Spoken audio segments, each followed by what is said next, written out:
Bonjour et bienvenue dans cet épisode dans lequel je pose la question si le facteur limitant au déploiement du smart manufacturing ne serait pas le service informatique.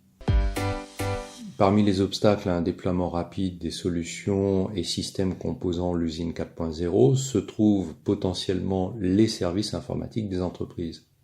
Mis à part la possible réticence des responsables à engager des ressources sur un projet dont ils ne comprennent pas toujours la dimension métier, les responsables informatiques peuvent être confrontés à un problème plus basique qui est celui de la limite de capacité de leur service. C'est ainsi que, confrontés à une charge de travail excédant la capacité du service, leurs arbitrages pourraient bien défavoriser les projets dans lesquels le service informatique n'a été impliqué que tardivement et par nécessité, auxquels ils ne comprennent pas grand-chose et surtout pas les bénéfices opérationnels pour les métiers, et les projets qui n'ont pas encore le plein soutien de la direction générale. Ceci entre autres, bien entendu. Le service informatique est-il le goulot d'étranglement ? Si on laisse de côté les aspects politiques internes et de rivalité interservices, il peut s'agir d'une réponse qui se veut pragmatique à un simple problème d'inadéquation entre charge et capacité. En effet, de manière plus générale, l'expérience récente montre que le service informatique est souvent le goulot d'étranglement dans un processus ou un projet. Ceci s'explique par la digitalisation croissante engagée par les entreprises et la multiplication des projets nécessitant l'expertise et ou le soutien de l'informatique. Plus récemment, la multiplication des POC, les Proof of Concept, autour des solutions 4.0 a également augmenté la charge de travail sans toujours clore les projets ou initiatives qui les portent, laissant supposer d'autres sollicitations à venir. Dans un tel cas, le service informatique est la ressource contrainte qui limite le débit de l'ensemble du système, en l'occurrence la délivrance de projets. Ceux-ci prennent place dans la file de backlog et leur délai d'achèvement s'allonge en vertu de la loi de Little. Dans un environnement d'exécution de plus en plus 4.0 et plus généralement dans un contexte de lutte concurrentielle dans laquelle la réactivité et la vitesse sont de réels facteurs critiques de succès, l'allongement des délais devient rapidement intolérable.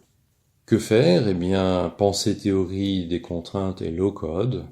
L'engorgement du service informatique en termes de sollicitation a de fortes probabilités d'entraîner des frustrations, des tensions et une embolisation du processus de management de projet, et surtout de dégrader la compétitivité de toute l'entreprise.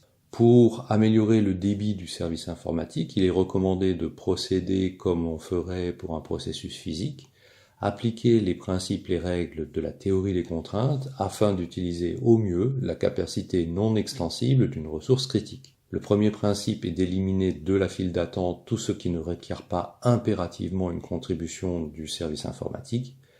Il faut raisonner en attribution selon la matrice Raschke et décharger par délégation, à chaque fois que c'est possible, à une ressource différente, non contrainte.